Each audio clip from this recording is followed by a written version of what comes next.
하나님의 말씀 전도서 3장 1절에서 8절까지의 말씀을 같이 보도록 하겠습니다. 범사에 기한이 있고 천하만사가 다 때가 있나니 날 때가 있고 죽을 때가 있으며 심을 때가 있고 심은 것을 뽑을 때가 있으며 죽일 때가 있고 치료할 때가 있으며 헐 때가 있고 세울 때가 있으며 울 때가 있고 웃을 때가 있으며 슬퍼할 때가 있고 춤출 때가 있으며 돌을 던져 버릴 때가 있고 돌을 거둘 때가 있으며 안을 때가 있고 않는 일을 멀리할 때가 있으며 찾을 때가 있고 잃을 때가 있으며 지킬 때가 있고 버릴 때가 있으며 찢을 때가 있고 꿰맬 때가 있으며 잠잠할 때가 있고 말할 때가 있으며 사랑할 때가 있고 미워할 때가 있으며 전쟁할 때가 있고 평화할 때가 있느니라. 아멘. 오늘 전할 하나님의 말씀은 모든 일에는 때가 있다는 것입니다. 이 시간 성령께서 우리의 마음을 주장하시고 우리에게 깨달음을 주셔서 이 시간 우리 모두에게 은혜가 충만한 시간이 되기를 간절히 축원합니다. 이제 새로운 한 해의 시작이 되었습니다. 첫 주를 보내면서 이쯤 되면은 우리 모두는 대부분 올 한 해 새로운 목표를 정하면서 올 한 해는 정말 성공적인 삶을 살아야 되겠다. 이렇게 결심하는 사람들이 아마 대부분일 겁니다. 그런데 우리가 성공적인 삶을 살고자 한다면은 꼭 필요한 여러 가지가 있을 겁니다. 그 중에서도 저는 반드시 필요한 두 가지가 있다고 생각합니다. 먼저 한 가지는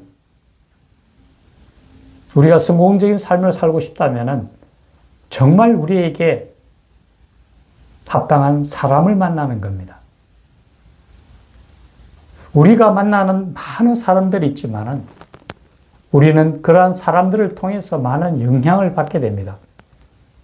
때로는 그러한 사람들로 인하여 좋은 영향을 받고 그래서 성공적인 삶으로 나아가기도 합니다만 또 때로는 옆에 있는 사람들로 인하여 어리석은 결정을 하게 되고 결국은 실패의 삶을 사는 경우도 참 많습니다.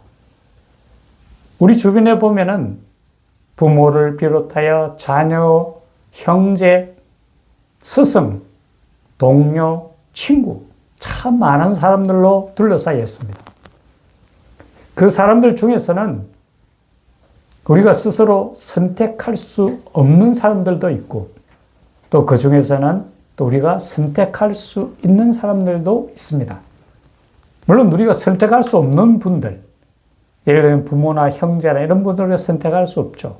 하지만 우리가 선택할 수 있는 스승이나 친구나 동료나 이런 사람들은 우리가 어떤 사람을 선택하느냐에 따라서 우리 삶의 모습은 크게 바뀌게 된다는 거죠. 그래서 성경에서는 이렇게 얘기합니다. 지혜로운 자와 사귀면 지혜를 얻고 어리석은 자와 동행하면 해를 받는다라고 이야기합니다. 우리 주변에 둘러보면은 정말 성공적인 삶을 사는 대부분의 사람들 옆에는 정말 그에게 꼭 필요한 사람들로 둘러싸여 있음을 보게 됩니다. 어떤 사람을 만나느냐는 정말 그 사람에게 있어서 너무나 중요하다라는 것을 다시 한번 우리가 깨닫게 됩니다. 한 번씩 우리 주변에 정말 나를 위해서 조언하고 충고하고 내가 잘못 선택하지 아니하도록 도움을 줄 수 있는 그런 사람들이 있는지 꼭 돌아보는 게 필요하다고 생각합니다. 두 번째 우리에게 꼭 필요한 게 있다면 오늘 성경 본문의 말씀처럼 천하만사에 다 때가 있다고 합니다. 타이밍입니다. 어떤 때를 맞이하느냐에 따라서 성공으로 가느냐 실패로 가느냐 그 판가름이 나게 됩니다. 농사를 짓는 사람들은 절기를 참 중요시합니다. 청명, 우수, 청명, 고구 그 절기에 따라서 적절한 농사를 지어야만 합니다.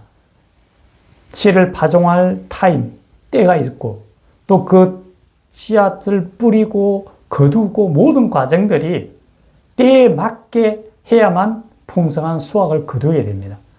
모든 것에는 때에 따라야만 훌륭한 성과를 이룬다라는 것을 분명하게 알 수가 있습니다. 세상에서 많은 사업들이 있습니다만은 이 사업도 마찬가지입니다. 정말 적절한 타이밍에 그 사업이 시작되었을 때는 성공을 합니다만은 아무리 좋고 훌륭한 아이디어고 그렇다 하더라도 그 타이밍이 적절하지 않으면 대부분 다 실패합니다. 예전에 제가 회사 다닐 때에도 신규 사업과 관련 조사를 한 결과도 마찬가지였습니다. 아무리 좋은 아이템이고 좋은 구상이라도 그것이 어느 때에 발현이 되느냐에 따라서 성공과 실패는 나누어진다는 거죠.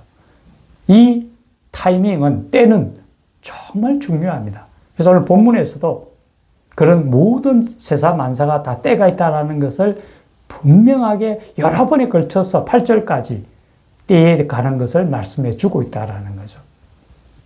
이 때와 관련해서 성경에 보면은 복음서에 이렇게 나옵니다. 예수님께서 길을 가시다가 이제 시장합니다.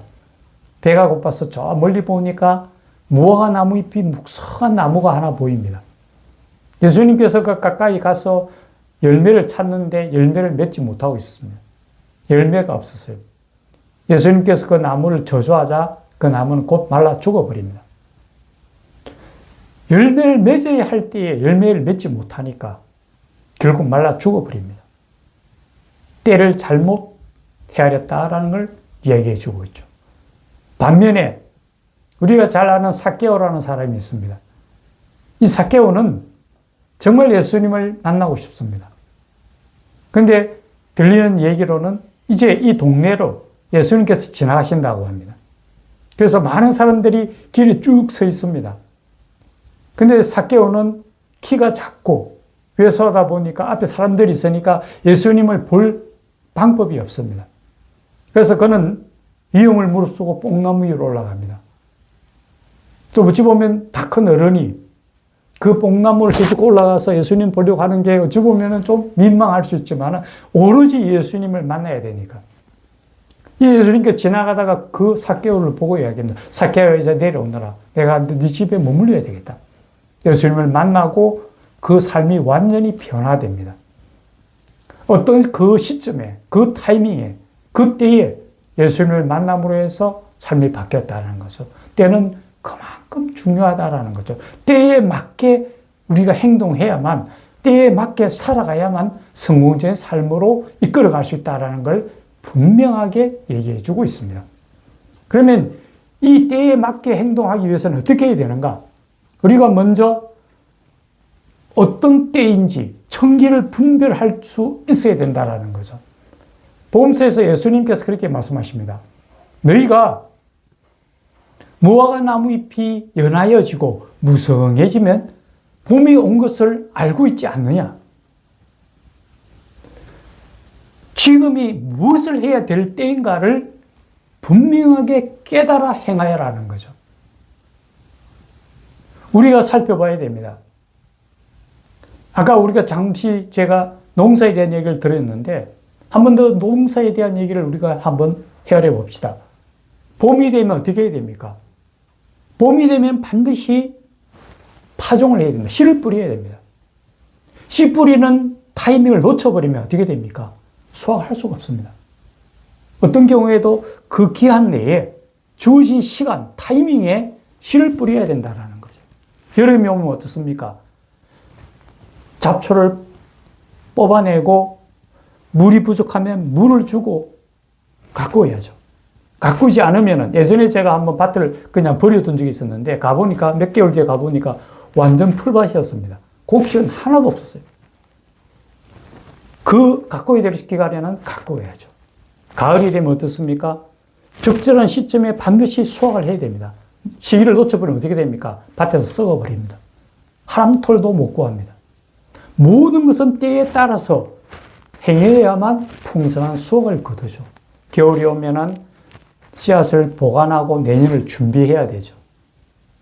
농사일이 그렇듯이 우리 삶도 마찬가지입니다. 우리가 젊어서는 삶의 목표를 향하여 열심을 다하여 달려가고 또 작년이 되면은 하나님의 맡기신 일을 위해서 땀을 흘려 일하고 이제 노년이 되면 우리가 노년이 되면 어떻게 돼야 됩니까? 노년에는 뭘 해야 될까요? 우리가 노년이 되면은 세상을 보는 해안이 조금 더 높아지지 않는가요? 지금이 어떤 때라는 것을 우리가 분별할 수 있는 분별력이 조금 더 나아지지 않을까요? 지금은 우리가 무엇을 해야 될 때일까요? 아까 농사에서 가을, 우리는 이제 가을에서 겨울로 접어들었죠. 겨울이 되면 뭘 합니까? 이제 씨앗을 뿌릴 준비를 하는 거죠. 우리가 이제는 나이가 들어서 하나님 나라를 바라보면은 하나님 나라로 나아갈 준비를 해야죠. 하나님 나라에서 우리가 무엇을 행할 것인지 우리에게 주어진 것은 하늘나라 아닙니까? 이 땅에 있는 것을 미련은 버려야 되겠죠. 하나님 나라를 향해 나아가야 된다는 것을 우리는 알아야 됩니다. 그러면서 우리가 지금 이 시점은 타이밍은 어떤 타이밍입니까? 예수님께서 말씀하셨습니다. 종말 때에 일어날 일들에 대해서 예수님이 말씀하시기를 처치에 기근과 지진과 해일과 홍수가 일어날 것이고 전쟁의 소문이 끊임없이 일어날 것이다. 이제 어찌 보면은 세상의 종말을 향하고 우리 개인적으로는 하나님 나라를 향하여 나아가고 있고 해야 될 것은 가장 중요한 것은 무엇일까요? 그렇습니다. 늘 깨어 기도한다라는 거죠. 우리가 하나님 앞에서 우리 삶을 돌아보면서 기도하고 우리 자녀를 위해서 기도하고 나라를 위해서 기도하고 기도만이 힘이다라는 걸 우리가 알고 있습니다. 이 세상에 우리가 마지막으로 이 세상에 우리가 할 수 있는 것, 우리 후손을 위해서 우리 자녀를 위해서 이 나라를 위해서 할 수 있는 것은 기도밖에 없다고 저는 생각이 되어집니다. 이제 하나님 앞에서 우리가 늘 깨어 기도함으로 기도의 용사가 됨으로 하나님이 주신 나라를 향하여 힘차게 달려가는 하루하루가 되어야 되지 않을까 봅니다. 올 한 해 정말 하나님 안에서 늘 깨어 기도하는 하나님의 십자가 군병이 되고 하나님의 강력한 용사로서 세상을 향하여 담대히 깨치고 나아가는 하나님의 백성들이 되기를 예수님의 이름으로 간절히 축원합니다. 기도하겠습니다. 살아계신 하나님 아버지, 천하만사 다 때가 있다고 말씀하셨습니다. 이제 우리가 무엇을 할 때인지 우리로 하여금 깨닫게 하시고 정말 우리가 마지막까지 주님 나라를 향하여 나아가기까지 우리에게 주어진 시간 늘 깨어 기도하며 하나님의 십자가 군병으로 힘차게 달려감으로 세상을 향하여 외치며 나아갈 수 있는 하나님의 귀한 백성들이 되도록 도우시고 인도하여 주시옵소서.